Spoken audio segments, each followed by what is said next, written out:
Paz do Senhor, meus irmãos e irmãs, sejam bem-vindos a este vídeo de oração. Se você quiser ajudar o canal a crescer e alcançar mais vidas, deixe o seu like, se inscreva no canal, ative o sininho de notificações, compartilhe o vídeo e comente amém para ativar o algoritmo e levar essa palavra para mais pessoas que precisam. Hoje, mergulharemos no Salmo 11, uma escritura de autoridade máxima para aqueles que se sentem cercados. Davi começa declarando: "No Senhor me refugio". Esta não é uma frase de medo, mas de posicionamento. Quando o mundo diz para você fugir como um pássaro para o monte, a palavra diz para você permanecer firme na rocha. O Salmo 11 é o grito de vitória de quem sabe que o controle não está nas mãos dos homens, mas no trono que está nos céus. No versículo 1 do Salmo 11, Davi confronta o conselho do medo.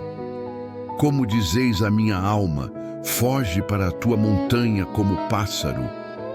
Muitas vezes, as circunstâncias ao nosso redor gritam para desistirmos. O sistema, a economia, os problemas familiares tentam nos empurrar para um estado de fuga, mas a autoridade espiritual nos ensina que quem está em Deus não foge, se posiciona. A Bíblia diz em Tiago 4:7, "Sujeitai-vos, pois, a Deus, resisti ao diabo, e ele fugirá de vós." Perceba a diferença. O mundo quer que você fuja, mas a palavra diz que o inimigo é quem deve fugir quando você se sujeita a Deus.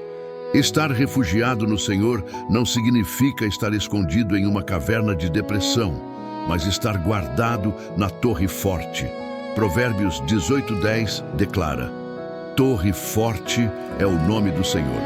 Para ela corre o justo e está seguro." Quando você declara: "No Senhor me refugio", você está ativando um protocolo de segurança celestial. É como se você estivesse dizendo ao inferno: "Eu não dependo da minha força, eu dependo da onipotência daquele que me chamou." Salmo 46:1 reforça que ele é socorro bem presente. Se o socorro é presente, não há necessidade de correr para longe. Fique onde Deus te colocou, pois o lugar da sua obediência é o lugar da sua proteção. Senhor, em nome de Jesus, eu ativo agora esta palavra sobre a vida de cada irmão e irmã que ouve esta mensagem. Que todo espírito de medo que tenta forçar uma fuga desesperada seja repreendido agora. Nós declaramos que o nosso refúgio é o Senhor. Não fugiremos para as montanhas da autossuficiência, mas permaneceremos no monte da tua presença. Como está escrito no Salmo 125:1, "Os que confiam no Senhor são como o monte Sião, que não se abala, mas permanece para sempre." Eu profetizo estabilidade emocional e espiritual sobre você agora. Receba a firmeza que vem do Espírito Santo. Amém. O versículo 2 nos alerta: "Porque eis que os ímpios armam o arco, põem as flechas na corda para atirarem as escondidas contra os retos de coração." Aqui vemos a estratégia do inimigo, o ataque oculto. Muitas vezes você sente uma opressão e não sabe de onde vem. São flechas de palavras malditas, inveja, feitiçaria e conspirações que tentam atingir o seu coração. Mas a palavra de Deus é clara em Isaías 54:17. "Toda arma forjada contra ti não prosperará, e toda língua que se levantar contra ti em juízo, tu a condenarás." O inimigo arma o arco na escuridão, mas Deus habita na luz inacessível. Nada está oculto aos olhos daquele com quem temos de tratar. Efésios 6:16 nos instrui a tomar o escudo da fé, com o qual poderemos apagar todos os dardos inflamados do maligno. Note que a Bíblia não diz alguns, mas todos. Não importa a velocidade da flecha ou o veneno que ela carrega, o escudo da fé é impenetrável. Se você está em Cristo, você está revestido de uma armadura que o inferno não pode romper. O Salmo 91:5 garante: não terás medo do terror de noite, nem da seta que voa de dia. Pai, nós levantamos agora o escudo da fé sobre esta família. Toda seta de enfermidade que foi lançada na calada da noite, nós a quebramos agora em nome de Jesus. Toda palavra de maldição lançada contra o sustento e a prosperidade deste lar, nós a anulamos pelo sangue do Cordeiro. Declaramos que o arco do ímpio se quebra e as suas flechas perdem o alvo. O Senhor é o nosso escudo e a nossa glória, aquele que levanta a nossa cabeça. Não temeremos as conspirações humanas, pois o Senhor é a nossa luz e a nossa salvação. A quem temeremos? O Senhor é a fortaleza da nossa vida. No versículo 3, surge a pergunta crucial: se forem destruídos os fundamentos, que poderá fazer o justo? Esta é a pergunta de quem olha para a sociedade e vê os valores morais, a economia e as instituições desmoronando. Quando os fundamentos da terra tremem, o homem natural entra em pânico. Mas o justo tem um fundamento que não é deste mundo. 1 Coríntios 3:11 diz: porque ninguém pode pôr outro fundamento, além do que já está posto, o qual é Jesus Cristo. Se o seu fundamento é o seu emprego, você tremerá se for demitido. Se o seu fundamento é a sua saúde, você tremerá na doença. Mas se o seu fundamento é Cristo, você permanecerá de pé, mesmo que a terra se mude. Mateus 7:24-25 nos conta a parábola do homem prudente que edificou a sua casa sobre a rocha. Caiu a chuva, transbordaram os rios, sopraram os ventos e deram com ímpeto contra aquela casa. E ela não caiu, porque estava edificada sobre a rocha. O Salmo 11 nos lembra que, enquanto os fundamentos humanos são frágeis, o fundamento de Deus é eterno. 2 Timóteo 2:19 afirma: todavia, o fundamento de Deus fica firme tendo este selo: o Senhor conhece os que são seus. Você é propriedade exclusiva de Deus. O selo do Espírito Santo está sobre você. Senhor Deus, nós oramos agora por aqueles que sentem que os fundamentos de suas vidas foram abalados. Aqueles que perderam o chão, que enfrentam crises profundas. Nós declaramos que a rocha, que é Cristo, sustenta cada passo agora. Que a estrutura desta vida seja reconstruída sobre a palavra que não passa. Declaramos que, embora o mundo esteja em crise, o reino de Deus em nós é inabalável. Receba agora uma nova estrutura espiritual. Onde havia areia movediça de dúvida, Deus coloca agora o concreto da fé. Você não vai afundar, você vai subir, pois o Senhor firma os teus passos. O versículo 4 traz a resposta definitiva para toda crise. O Senhor está no seu santo templo, o trono do Senhor está nos céus, os seus olhos estão atentos e as suas pálpebras provam os filhos dos homens. Enquanto o homem olha para baixo, para o problema, o Salmo 11 nos manda olhar para cima. O trono não está vazio. Deus não abdicou do seu governo. Apocalipse 4 nos mostra que há um arco-íris ao redor do trono, sinal da aliança. Deus se lembra da aliança que fez com você. Ele não é homem para que minta, nem filho do homem para que se arrependa. Se ele prometeu, ele cumprirá. Estar no santo templo significa que Deus habita na santidade e no poder. Nada foge ao seu controle. O texto diz que as suas pálpebras provam os filhos dos homens. Isso significa que Deus está observando cada detalhe com precisão cirúrgica. Ele vê a sua lágrima, ele vê a sua luta, ele vê a injustiça que cometeram contra você. Em 2 Crônicas 16:9 está escrito: porque quanto ao Senhor, seus olhos correm por toda a terra para mostrar-se forte para com aqueles cujo coração é perfeito para com ele. Deus está procurando uma oportunidade para se mostrar forte na sua vida. Pai Celestial, nós reconhecemos o teu governo soberano. Declaramos que o teu trono está acima de qualquer governo humano, acima de qualquer diagnóstico médico, acima de qualquer sentença judicial. Nós nos rendemos à tua soberania.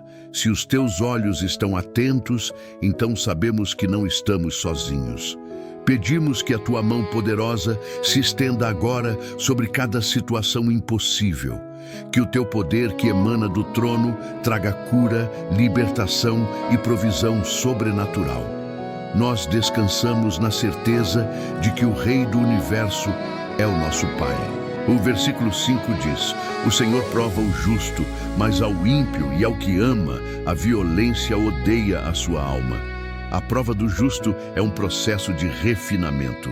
Como o ouro passa pelo fogo para ser purificado, assim Deus permite certas situações para que a nossa fé brilhe mais intensamente. 1 Pedro 1,7 explica que a prova da vossa fé, muito mais preciosa do que o ouro que perece, seja achada em louvor e honra e glória na revelação de Jesus Cristo. Não murmure na prova, adore. A adoração na prova acelera a aprovação. Já o versículo 6 fala sobre o destino daqueles que se levantam contra o povo de Deus. Sobre os ímpios fará chover laços, fogo, enxofre e vento tempestuoso. Isto será a porção do seu copo. Isso nos ensina que a justiça de Deus é infalível. Você não precisa buscar vingança com as suas próprias mãos. Romanos 12:19 diz: não vos vingueis a vós mesmos, amados, mas dai lugar à ira, porque está escrito: minha é a vingança, eu recompensarei, diz o Senhor. A porção do copo do ímpio é o juízo, mas a porção do seu copo é o cálice que transborda de bênçãos, como diz o Salmo 23:5. Senhor, nós entregamos em tuas mãos todos aqueles que têm se levantado com violência e injustiça contra os teus filhos. Cremos que tu és o justo juiz. Pedimos que a tua justiça se manifeste, trazendo livramento aos oprimidos. Que todo laço do passarinheiro seja quebrado. Que todo vento tempestuoso que o inimigo enviou contra nós retorne e se dissipe diante da tua glória. Nós escolhemos o caminho da retidão, sabendo que a nossa recompensa vem do Senhor. Protege-nos debaixo das tuas asas e livra-nos do homem mau. Finalmente, o versículo 7 sela o salmo com uma promessa gloriosa. Porque o Senhor é justo e ama a justiça. O seu rosto olha para os retos. Ver o rosto de Deus é o maior privilégio do crente. Em Números 6:25-26, a bênção sacerdotal diz: o Senhor faça resplandecer o seu rosto sobre ti. O Senhor sobre ti levante o seu rosto e te dê a paz. Quando o rosto de Deus está voltado para você, as trevas não podem permanecer. A luz da face do Senhor dissipa toda depressão, todo desânimo e toda confusão. Ser reto não significa ser perfeito por esforço próprio, mas ser justificado pelo sangue de Jesus. Romanos 5:1 diz: sendo, pois, justificados pela fé, temos paz com Deus por nosso Senhor Jesus Cristo. Por causa de Jesus, o rosto do Pai está voltado para você com amor e favor. Você tem livre acesso ao trono da graça. Não aceite menos do que a vitória total que foi conquistada na cruz. O Salmo 11 termina com a visão da face de Deus, porque no final de todas as coisas é a presença dele que realmente importa. Pai, encerramos esta meditação e oração declarando que o teu rosto resplandece sobre nós agora. Que a tua paz, que excede todo o entendimento, guarde os nossos corações e as nossas mentes em Cristo Jesus. Declaramos que saímos desta oração mais fortes, mais firmes e mais conscientes da nossa autoridade espiritual. O Senhor é o nosso refúgio, o nosso fundamento e a nossa justiça. A ti seja toda a glória, honra e poder, hoje e para todo o sempre. Amém e amém. Meus irmãos, entendam a profundidade do que acabamos de ler. O Salmo 11 é um manual de sobrevivência espiritual para os dias atuais. Quando olhamos para o cenário mundial, vemos exatamente o que Davi descreveu: fundamentos sendo abalados.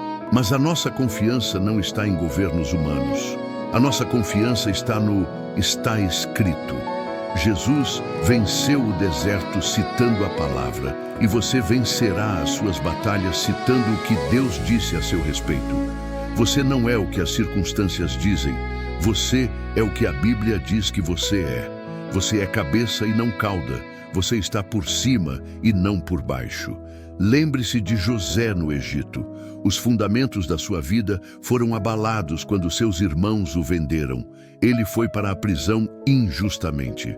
Parecia que o arco do ímpio tinha vencido, mas o Senhor estava no seu santo templo, observando José. No tempo certo, Deus o levantou do cárcere para o trono. O que o inimigo planejou para o mal, Deus transformou em bem. Assim será na sua vida.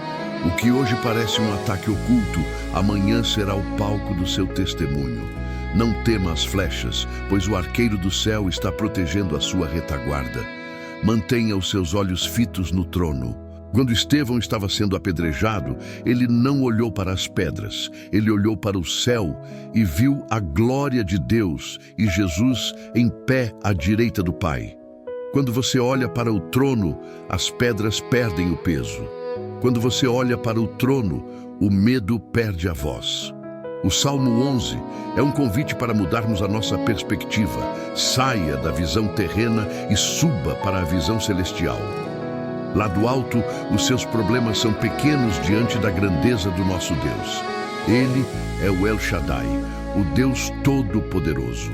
Vamos orar uma última vez para selar esta palavra no seu espírito. Senhor, eu coloco cada pessoa que ouviu este roteiro debaixo da tua autoridade. Que o Salmo 11 não seja apenas um texto lido, mas uma realidade vivida. Que a partir de hoje, este irmão e esta irmã caminhem com a certeza de que o Senhor é o seu refúgio. Que toda ansiedade seja dissipada pela visão do teu trono.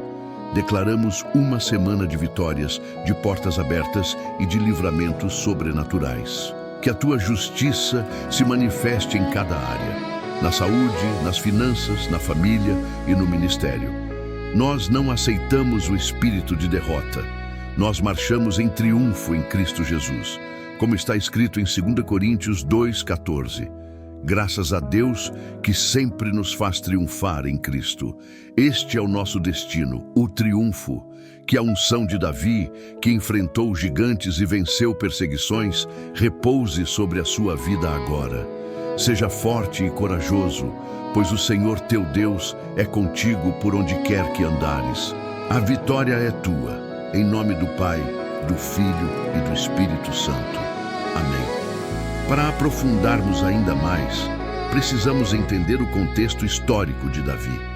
Ele estava sendo caçado por Saul, o rei que deveria protegê-lo. Imagine a dor de ser traído por quem você respeita.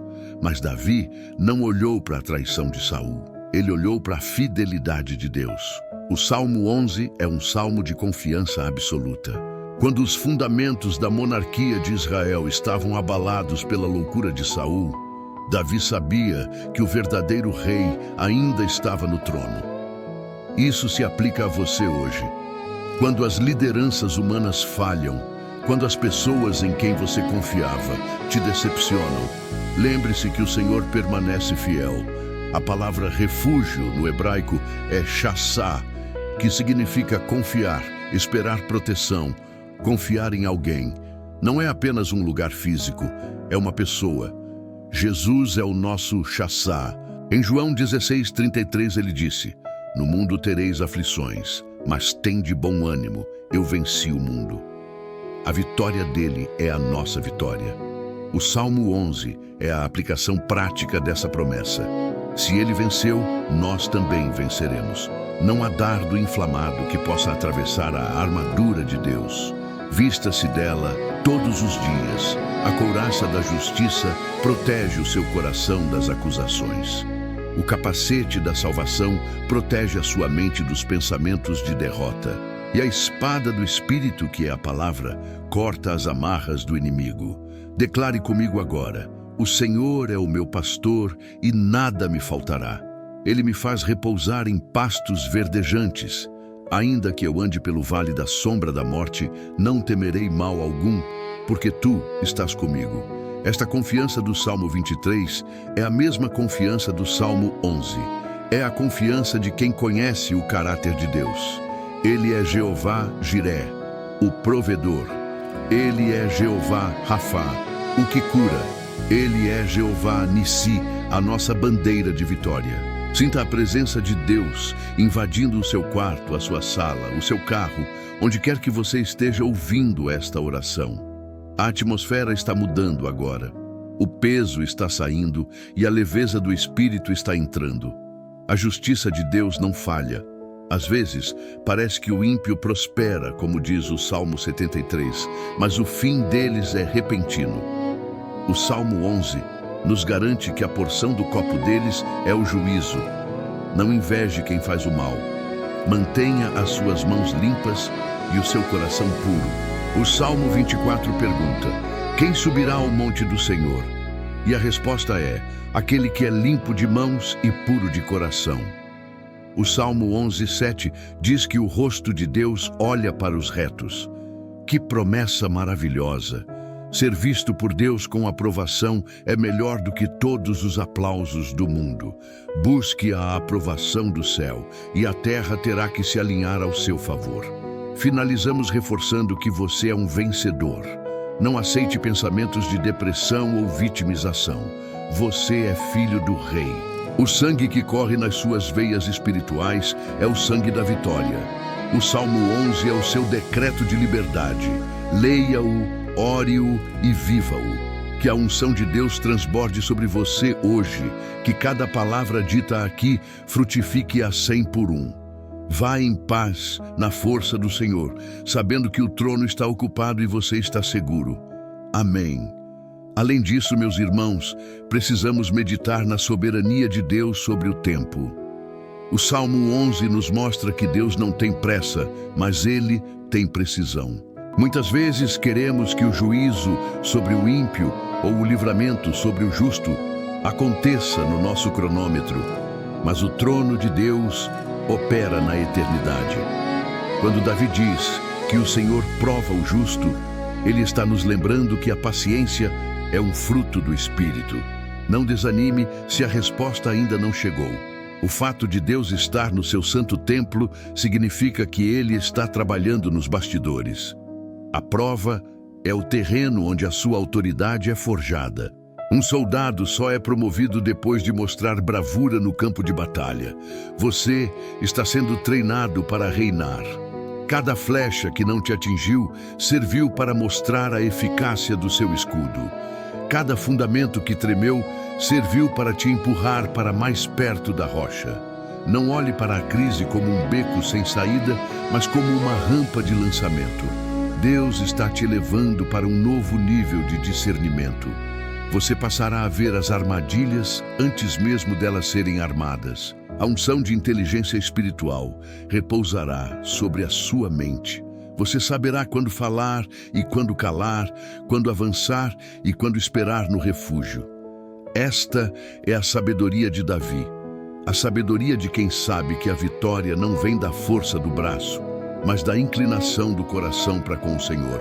Receba essa clareza agora, que toda névoa de confusão saia da sua frente. O caminho está sendo iluminado pela lâmpada da palavra.